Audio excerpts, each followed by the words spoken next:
Que alegria, meu irmão, que alegria, minha irmã, que alegria, meu amigo, minha amiga. Você está comigo participando agora desse momento em que traremos um recado do coração de Deus para o seu coração, uma palavra de alegria, uma palavra de conforto, uma palavra de paz, uma palavra de desafio. E eu convido você a ficar comigo até o final dessa mensagem. São breves minutos, eu tenho fé, certeza que essa palavra vai te abençoar em nome de Jesus. E se você ainda não é inscrito, se inscreve aí no nosso canal. Estamos aí com mais de 650 inscritos. A meta é chegar a 1.000 até o final deste ano.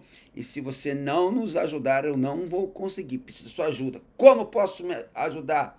Primeiro, que você não está fazendo algo particular para mim, embora esteja, mas deixa eu explicar. O propósito desse canal é pregar a palavra, é levar uma palavra do coração de Deus para o coração das pessoas, sempre bíblica, sempre baseada nas escrituras sagradas. Então, quanto mais pessoas inscritas, mais o YouTube vai oferecer a mensagem para outras pessoas que não são inscritas. Então, você pode se inscrever. Se você não é inscrito, você pode compartilhar essa mensagem. Aqui embaixo tem compartilhar, e você copia o link e manda no Facebook, no Instagram, no WhatsApp, nas suas redes sociais, tá bom? Isso vai ajudar bastante, porque você sabe, esse trabalho aqui surgiu na pandemia e depois com a necessidade de termos cultos online, e depois nós... quando terminamos de fazer o culto online, as pessoas pediram: pastor, não termina o culto online não, continua.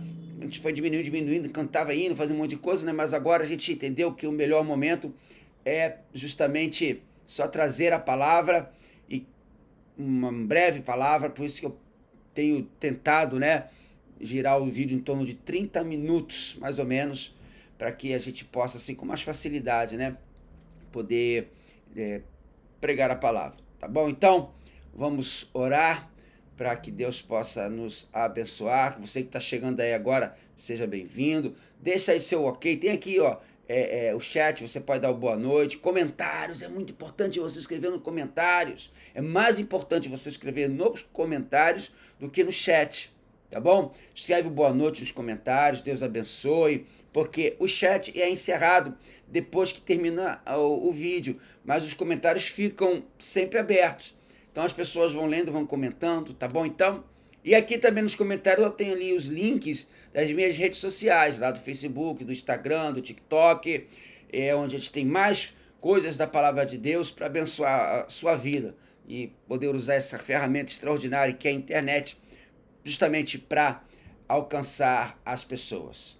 Tá certo? Então, dá essa força, nos ajuda, nos segue lá no Instagram, no TikTok, no Facebook, aqui no YouTube, em todos os lugares, sempre com uma palavra do coração de Deus para o seu coração. Amém? Vamos orar. Querido Deus, nós te louvamos por estarmos reunidos aqui nesse momento.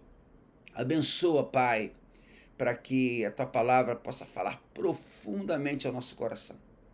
Ó Deus, que nada atrapalhe a ação do Espírito Santo, que a transmissão ocorra boa para todas as pessoas que estiverem vindo agora e depois, e que teu Espírito opere, ó Deus. Mesmo que fique gravado no YouTube e alguém esteja ouvindo essa mensagem 1 mês, 1 ano, 5 anos depois que ela foi transmitida, mas sabemos que a tua palavra é poderosa e vai abençoar. Ó Deus, muito obrigado por esse instrumento que é a internet, que possamos usá-lo mais e mais para propagar a palavra do Senhor.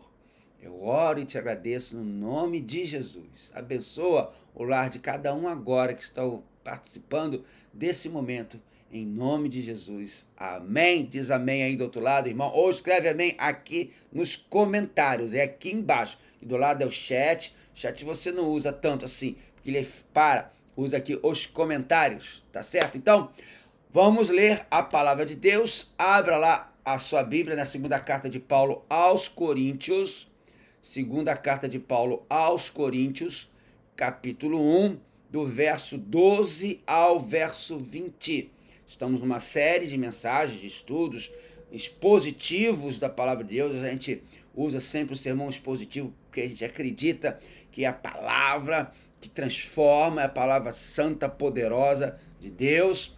Então, sempre temos uns sermões expositivos. Lá, uma vez ou outra, eu uso um sermão temático, né? Mas a palavra boa é aquela que expõe as Escrituras Sagradas. Então, você abre e deixa a sua Bíblia aberta aí, tá bom? Então, 1 Coríntios, capítulo 1, versos de 12 a 20. Eu vou ler, como de costume, na Nova Versão Internacional. 2 aos Coríntios, capítulo 1, de 12 a 20. Este é o nosso orgulho. A nossa consciência dá testemunho de que nos temos conduzido no mundo, especialmente em nosso relacionamento com vocês, com santidade e sinceridade proveniente de Deus, não de acordo com a sabedoria do mundo, mas de acordo com a graça de Deus. Pois nada lhes escrevemos que vocês não sejam capazes de ler ou entender. E espero que, assim como vocês nos entenderam em parte, venham a entender plenamente que podem orgulhar-se de nós, assim como nós orgulharemos de vocês no dia do Senhor Jesus. Confiando nisso, verso 15, confiando nisso, e para que vocês fossem duplamente beneficiados, planejava primeiro visitá-los em minha ida à Macedônia e voltar a vocês vindo de lá, para que me ajudassem em minha viagem para a Judéia. Quando planejei isso, será que eu fiz levianamente? Ou será que faço os meus planos de modo mundano, dizendo ao mesmo tempo sim e não?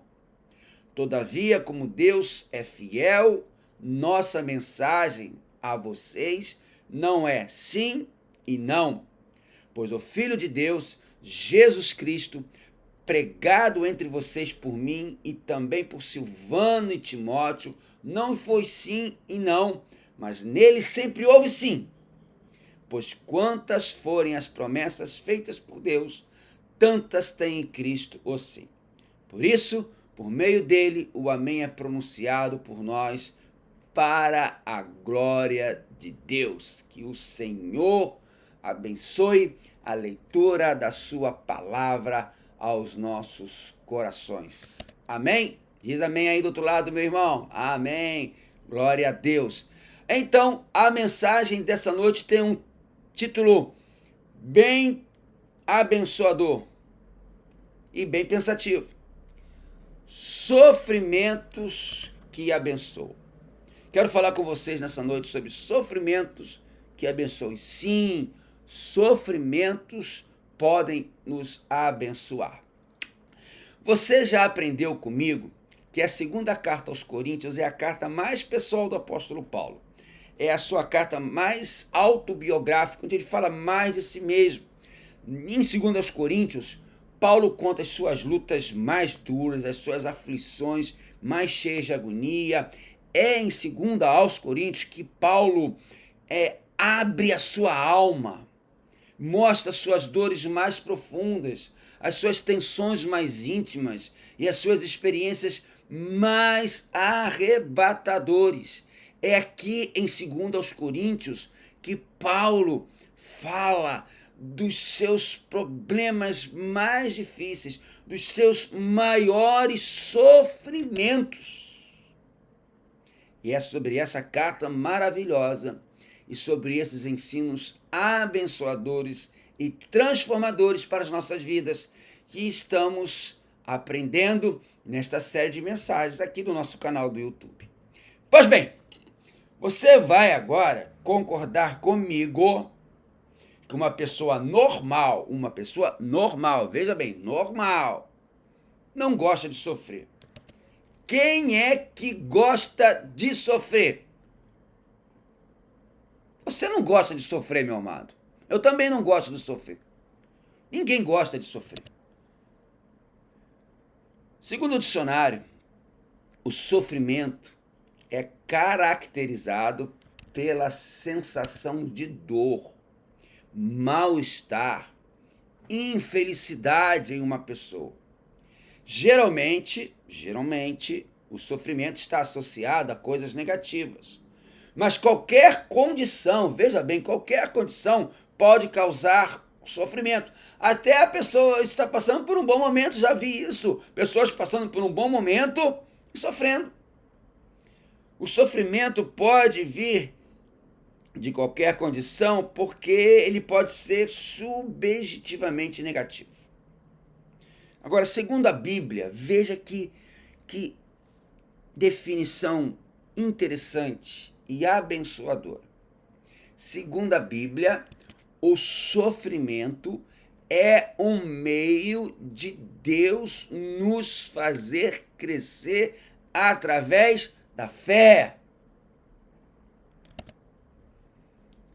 Pedro diz que o sofrimento que nós passamos é comparado à ação do fogo, como um elemento purificador, um elemento que torna o objeto aprovado, aperfeiçoado, confirmado.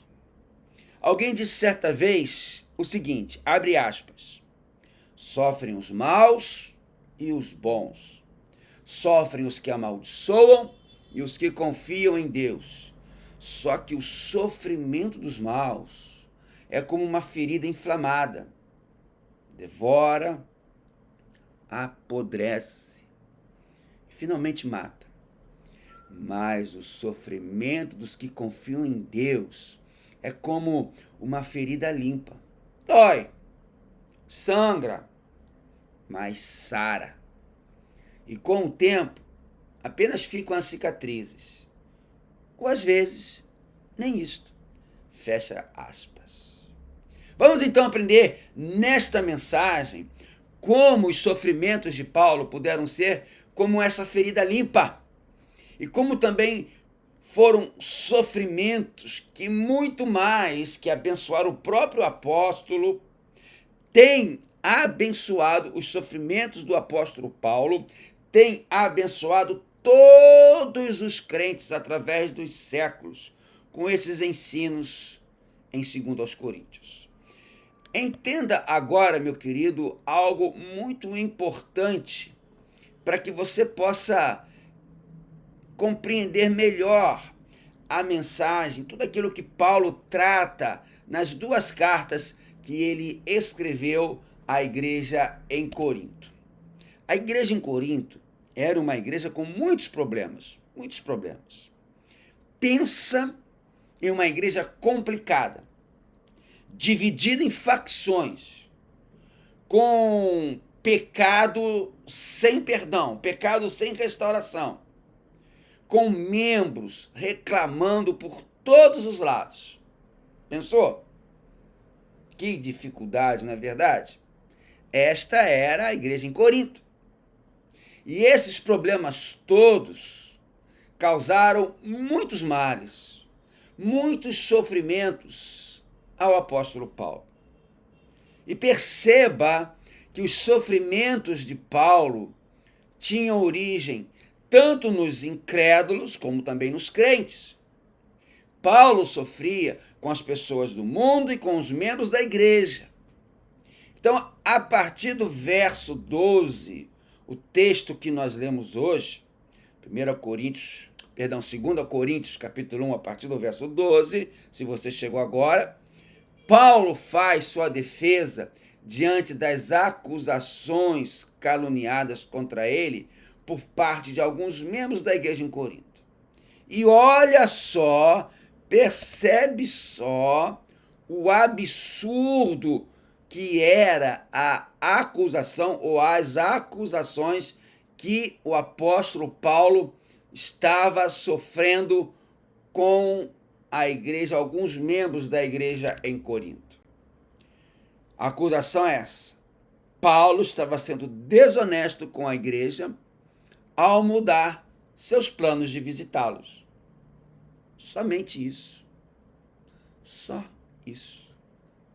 Sabe, meus irmãos, eu vejo esse exemplo da igreja em Corinto e vejo o exemplo das igrejas de hoje em dia.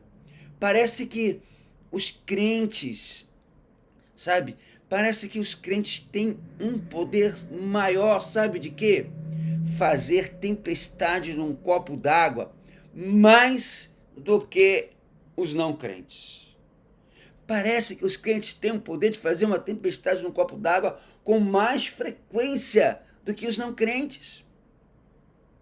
Alguns crentes da igreja em Corinto acusaram Paulo de falta de integridade e de constância. Os crentes rebeldes da igreja em Corinto puseram em dúvidas as reais motivações do apóstolo Paulo. Lançaram sobre Paulo pesadas, levianas acusações e denegriram a pessoa de Paulo, denegriram o ministério de Paulo. Pensa num negócio desse. Um grande autor que eu gosto muito, tem alguns livros dele, Warren Wiersbe, ele diz que os maus entendidos que ocorrem entre cristãos, entre os cristãos, veja bem, podem causar feridas profundas. No texto que lemos de 1 Coríntios 1, de 12 a 20, Paulo abre então seu coração e revela como essas críticas dos coríntios os deixaram tristes, mas ao mesmo tempo puderam ser transformadas em bênçãos. As críticas deixaram Paulo tristes, mas ao mesmo tempo esse sofrimento, essa tristeza foram transformadas em bênçãos. Vamos ver aqui algumas rápidas lições que apontam para a defesa que Paulo fez diante dos seus críticos e como o apóstolo consegue, além de se defender, mostrar que tudo está no controle do Senhor. E, meu amado, quando você entende que tudo está no controle do Senhor, que maravilha! Tudo é bênção. É bênção. Então vamos lá. Em primeiro lugar, Paulo tem uma consciência limpa. Versos 12 a 14. Vamos ler de novo. Você não fechou sua Bíblia, estamos expondo as Escrituras Sagradas. E você que me acompanha aqui, ou que é minha ovelha e que me ouve domingo após domingo lá na igreja, sabe que a gente tem que ouvir a mensagem com a Bíblia aberta. Então vamos ler os versos 12 a 14, onde Paulo fala que tem uma consciência limpa. A primeira defesa que Paulo fala, para que o sofrimento seja transformado em bênção. Eu tenho uma consciência limpa. Olha só, verso 12 a 14. Este é o nosso orgulho. A nossa consciência dá testemunho de que nós temos conduzido no mundo, especialmente nosso relacionamento com vocês, com santidade e sinceridade proveniente de Deus. Não é de acordo com a sabedoria do mundo, mas de acordo com a graça de Deus. Pois nada lhe escrevemos que vocês não sejam capazes de ler ou entender. E espero que assim como vocês nos entenderam em parte, venham a entender plenamente que podem orgulhar-se de nós, assim como nós orgulharemos de vocês no dia do Senhor Jesus. Isso é algo muito caro para qualquer pessoa. Uma consciência limpa, tranquila, em paz. É ou não é? Você poder deitar no travesseiro e dormir, e antes de dormir os pensamentos que virem a você a respeito do que você passou, do que você realizou, do que você fez, do que você pensou naquele dia, deixe a sua consciência tranquila, limpa, em paz. É ou não é? Amado, a glória de Paulo não estava na posição que ele ocupava, mas na qualidade de vida que ele vivia. Paulo não dependia de elogios humanos, nem se desanimava com as críticas. As críticas. Como é difícil lidar com as críticas, não é mesmo? Como é difícil lidar com as críticas. Meu amado, as críticas, elas têm o poder de nos desestimular, de nos desanimar. As críticas têm até mesmo o poder de nos destruir, principalmente aquelas críticas feitas com raiva, com ódio, sem razão. aquelas críticas feitas pela inveja, ditas propositadamente para nos ferir. Mas Paulo sabia muito bem lidar com as críticas. Além do mais, Paulo também tinha o testemunho da sua consciência de que ele vivia de forma santa e sincera no mundo diante da igreja, não pela força da sabedoria humana. E olha que se tinha alguém inteligente, conhecedor, sábio naquela altura do mundo, era Paulo. Mas a consciência dele não estava firmada na sabedoria humana, no conhecimento dele, mas na graça divina. Olha para mim agora, para tudo, e presta bem atenção no que eu vou dizer agora. E você está acostumado a me assistir, sabe muito bem que tem que me ouvir com papel e caneta para anotar alguma coisa que eu vou ressaltar para você. Você pode não lembrar de mais nada do que eu falei nessa noite, mas o que eu vou te falar agora você vai anotar e vai lembrar. Paulo sabia algo tremendamente importante e que é uma preciosa lição para nós. Anota aí. Os homens podiam ver as suas ações, mas Deus via suas intenções. Pegou a visão? Os homens podiam ver suas ações, mas Deus via suas intenções. Meu amado, o juiz da consciência de Paulo era Deus e não os homens. E firmado nesse fundamento, estava o descanso, estava a consciência limpa de Paulo. Um outro autor que eu gosto muito, eu tenho bastante livros deles também, ele é um excelente comentarista do Novo Testamento, eu já citei aqui várias vezes, o William Barclay. Ele diz que a palavra grega aqui, traduzida por sinceridade, é muito interessante. Quando Paulo diz que ele tem sinceridade, ele está dizendo o seguinte: a palavra no original grego descreve algo que pode suportar a prova da luz do sol. Pode ser mirado com o sol brilhando através dele. É como assim, você pega um pano. Vamos imaginar que você pegou um pano branco, tá muito sujo, e lavou, botou sabão em pó, botou alvejante. Aí você olha ele na sua área, onde está em telhado, tem alguma penumbra, alguma coisa assim. Você vai vê-lo limpo. Mas se você pegar aquele pano que você acabou de lavar e colocar à luz do sol, aquele sol forte, você vai poder realmente constatar se ele está limpo, se não ficou alguma manchinha, se não ficou algum cisco, alguma coisa. E aí você vai ver que, provado pela luz do sol, aquele pano realmente está limpo. Esse é o significado da palavra sinceridade que Paulo diz aqui. Quando Paulo diz aqui, no verso de número 12, com santidade e sinceridade provenientes de Deus. Paulo está dizendo o seguinte: olha, a minha vida ela é provada à luz de Deus. É Deus que é o meu juiz, não são vocês não. Vocês estão me fazendo críticas duras, vocês estão reclamando de mim, vocês estão falando aí alhos e bugalhos de mim.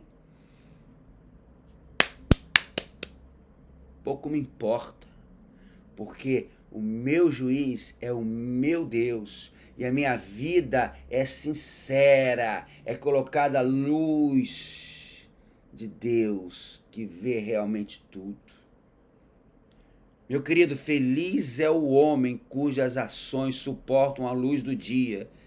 Feliz é você em cujas ações possam suportar a luz do dia e que, como Paulo pode dizer, que não existem ações ocultas na sua vida. Essa palavra sinceridade aqui no original grego, significando então julgado pelo sol, determinado pela luz do sol, significa algo maravilhoso também. Significa que não, assim como na vida de Paulo não havia regiões escuras e sombrias na vida de Paulo, assim deve ser na sua vida. Não pode haver regiões escuras e sombrias. O apóstolo vivia na luz e não tinha nada a esconder. Não havia flancos abertos na vida de Paulo, não havia brechas no escuro da sua fé, não havia mácula em seu caráter, não havia nenhuma região nebulosa em sua vida pública e privada estava em perfeita ordem. Não havia um arquivo secreto na alma de Paulo, nem nada escondido debaixo do tapete da vida de Paulo. Para Paulo, o testemunho da sua própria consciência era ilibado, imaculado, incorrupto. Palavra tão rara nos dias de hoje, incorrupto. A consciência de Paulo o inocentava, não diante dos homens, não diante da sua sabedoria, mas a consciência de Paulo o inocentava à luz de sua vida dedicada a servir a Deus. Portanto, meu amado e minha amada, uma consciência limpa, pura, imaculada, é uma poderosa arma na hora do sofrimento, na hora das críticas, na hora das acusações, naqueles momentos em que você se sente inferior, castigado, surrado pelas pessoas. O poderoso sentimento de uma consciência limpa em Deus é uma grande bênção, e não importa o quanto de sofrimento você esteja passando, nada vai substituir uma consciência limpa, pura, dedicada a servir a Deus. A segunda parte da defesa de Paulo, das acusações, das injúrias que ele sofreu da igreja em Corinto, a segunda parte, ela é um coração amoroso. Confere comigo os versos 15 a 20. Estamos caminhando para o final. Confiando nisso, e para que vocês fossem duplamente beneficiados, planejava primeiro visitá-los em minha ida à Macedônia e voltar a vocês vindo de lá, para que me ajudassem em minha viagem para a Judeia. Quando planejei isso, será que fiz levianamente? Ou será que faço meus planos de modo mundano, dizendo ao mesmo tempo sim e não? Todavia, como Deus é fiel, nossa mensagem a vocês não é sim e não. Pois o Filho de Jesus Cristo, pregado entre vocês por mim e também por Silvano e Timóteo, não foi sim e não, mas nele sempre houve sim. Pois quantas forem as promessas feitas por Deus, tantas tem em Cristo sim. Por isso, por meio dele, o amém é pronunciado por nós para a glória de Deus. Os críticos estavam atacando Paulo, dizendo que ele não estava sendo íntegro em suas palavras. Seus críticos o haviam acusado de ser o tipo de homem que diz sim e não ao mesmo tempo. Diziam que faziam promessas fúteis com intenções enganosas. E Paulo defende-se dessas duras críticas, fazendo algumas importantes considerações. Durante 18 meses, Paulo ficou entre eles, pregando a palavra, orientando-os sobre que estilo de vida que eles têm que ter para agradar a Deus, que estilo de vida eles têm que ter para ter uma consciência limpa. Havia sérias dificuldades na vida da igreja de Corinto, divisões, imoralidade, briga, distorções de comportamento, distorções da doutrina.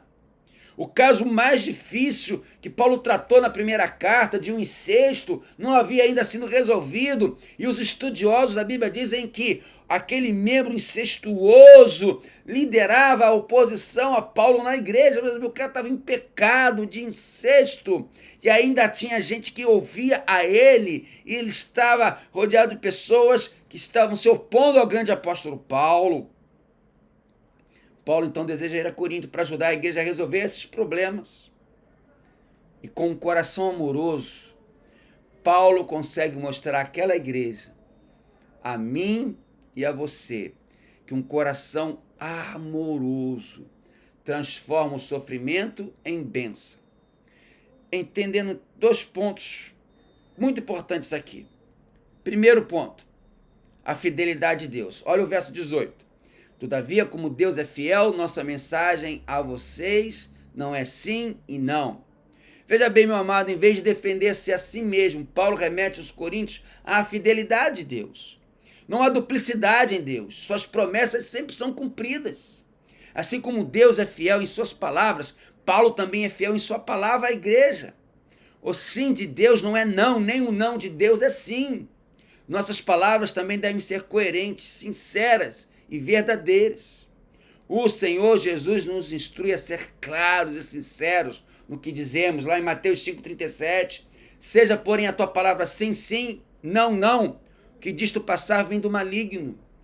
Deus é coerente em seu ser e verdadeiro em suas palavras. Aqui estava o modelo que Paulo seguia. confiando na fidelidade de Deus, confiando nos cumprimentos das promessas de Deus, mesmo sendo acusado injustamente, mesmo sofrendo por calúnias e difamação, Paulo seguia em frente confiante e sereno, com coração amoroso, porque Deus é fiel.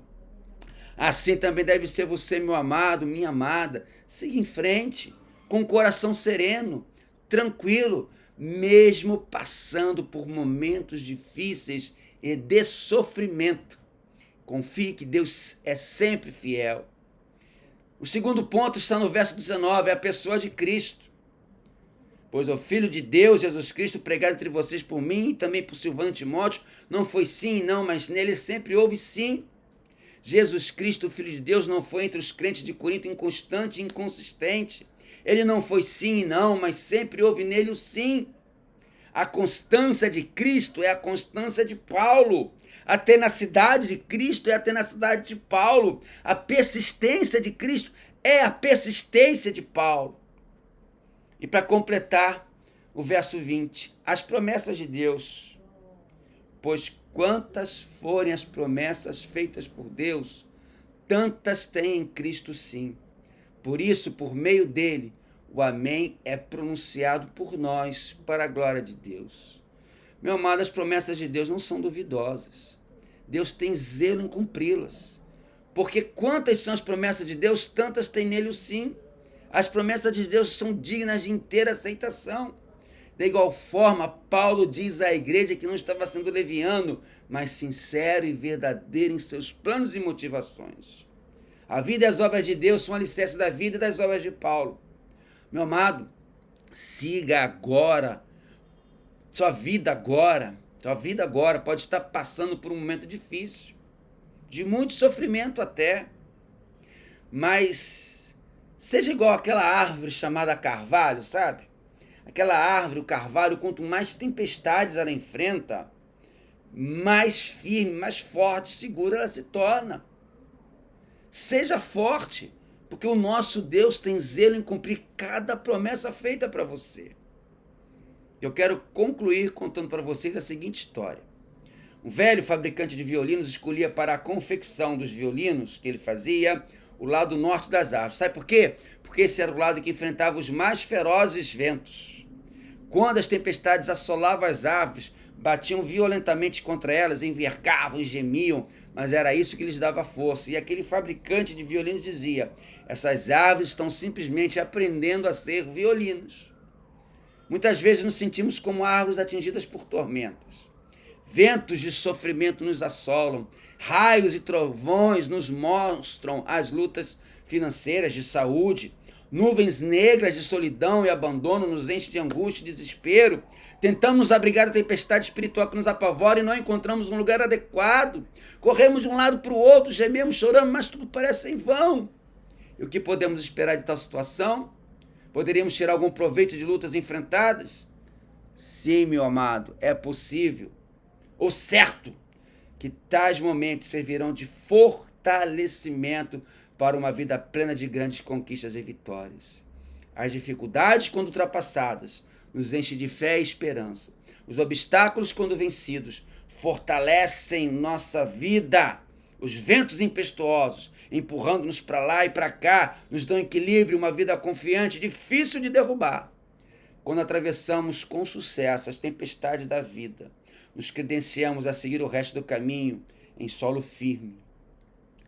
Se você está enfrentando hoje tempestades na sua vida pessoal, conjugal, profissional, não se deixe abater. Persevere, creia que o Senhor está lhe preparando para uma vida vitoriosa e abençoada. E assim, como a gente falou nessa ilustração, você está aprendendo a ser um violino espiritual. E assim como Paulo, você conseguirá tornar o seu sofrimento em bênção. Que Jesus nos abençoe. Amém? Muito obrigado, meu querido, pela estar comigo até agora. Vamos orar para terminar? Que o amor de Deus, o nosso Pai, que a graça salvadora de Jesus Cristo, o Filho, nossa meia esperança, e as consolações do Espírito Santo de Deus esteja com cada um que ouve essa mensagem agora e vai ouvi-la depois, desde agora e para todos sempre. Amém. Muito obrigado. Que Deus te abençoe, que você tenha uma noite feliz, uma noite de paz, uma noite fortalecida no Senhor, um restante de semana, uma quarta, uma quinta, um restante de semana abençoado. E se Deus permitir, terça-feira que vem estamos de volta. Uma boa noite, fique com Deus. Tchau.